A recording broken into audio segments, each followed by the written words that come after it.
watching our show at this moment, that means that, well, right now you're missing your late local news. But I don't want you to worry, because we got you covered. We figured all local news is pretty much the same no matter where you live.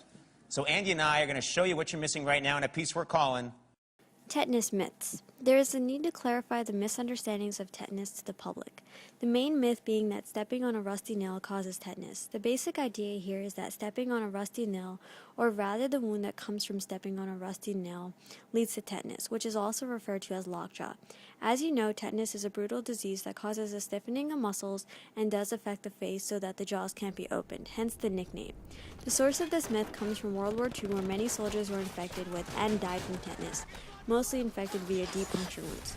Hence, this myth is more of a half-truth.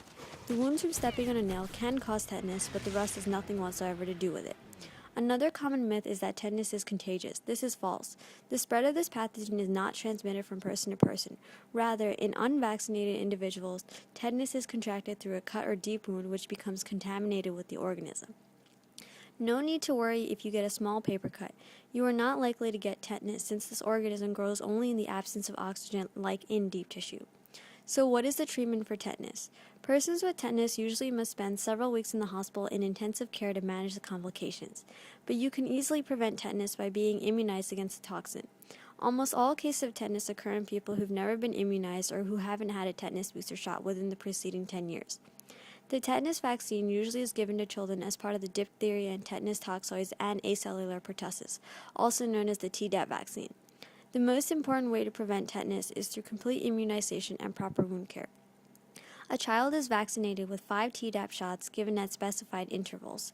For complete protection, tetanus booster shots are recommended every 10 years. Persons with wounds that are deep or dirty may need a tetanus booster shot if more than 5 years have passed since the last dose. An injection of tetanus immunoglobulin TIG is given as soon as possible after a tetanus-prone injury to help neutralize the poison that has not yet entered the nervous system.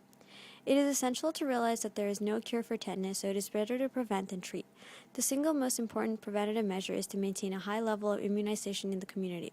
Don't forget that a tetanus booster once every 10 years is a must to keep you and your loved ones safe and healthy.